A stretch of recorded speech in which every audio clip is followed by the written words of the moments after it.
Et puis on a des universités moins dotées que d'autres. Et donc nous en France, on a 17,5 étudiants par enseignant. Et à Rennes, au STAPS de Rennes, on a 44 étudiants par enseignant.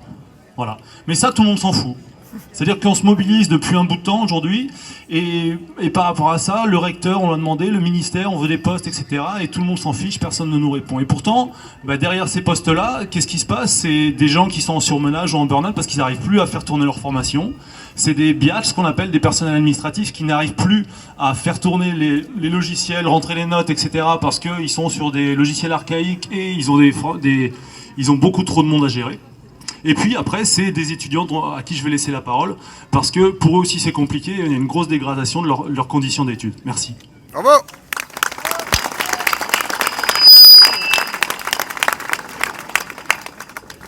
Bonjour à tous, je m'appelle Ninon Raymond, je suis en 3e année de licence en STAPS à Rennes 2. Nous aussi, les STAPSiennes et les STAPSiens, nous sommes des oubliés, d'où notre présence ici aujourd'hui.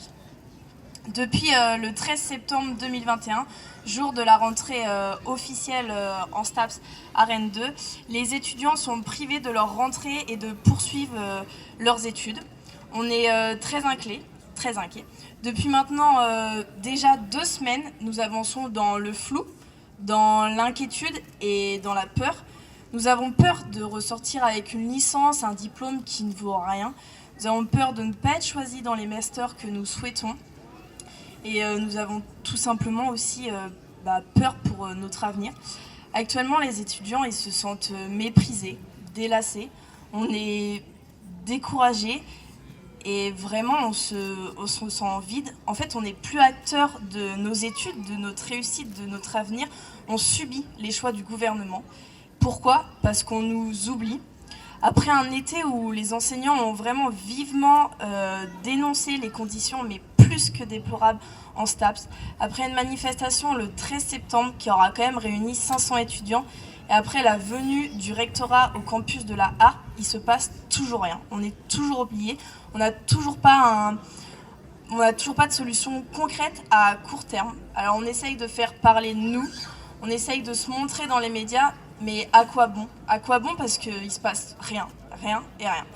Alors aujourd'hui, les étudiants en STAPS à Rennes, mais surtout en France, ils en peuvent plus, ils sont à bout de souffle, et vraiment, on se sent abandonné par le gouvernement, mais plus qu'abandonné. Merci à tous. Merci Ninon.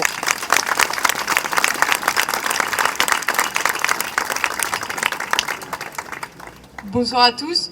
Alors je m'appelle Anna Lasblaise, je m'adresse à vous ce soir en qualité de représentante des étudiants et étudiantes de la filière STAPS à l'université de Rennes 2.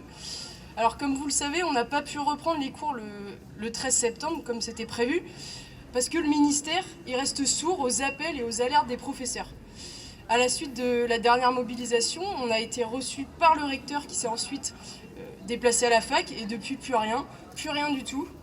Est-ce que c'est de l'indifférence ou de mépris pour notre filière? Est-ce que le sport est certainement trop futile pour mériter une quelconque considération et surtout pas de moyens supplémentaires?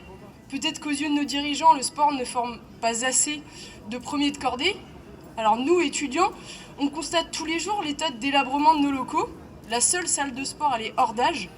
Certains cours se déroulent dans des préfabriqués qui sont pourris, glaciales en hiver et surchauffés en été. On constate également le manque criant de professeurs. Par exemple, est-ce qu'un seul enseignant pour encadrer 60 étudiants en travaux dirigés permet un accompagnement décent? Ceci n'est ni satisfaisant pour les élèves et ni satisfaisant pour les professeurs. Alors oui, on comprend la lassitude des professeurs, même si nous ne pouvons constater à notre niveau qu'une partie visible de la désorganisation. Alors est-ce que nous sommes solidaires du mouvement des enseignants? Non, nous sommes plus que solidaires. Nous sommes partie prenante de ce mouvement. Nous devons être tous unis contre un déclassement de notre filière, contre nos conditions d'études indignes et contre le mépris que nous subissons. Merci de votre écoute. Bravo.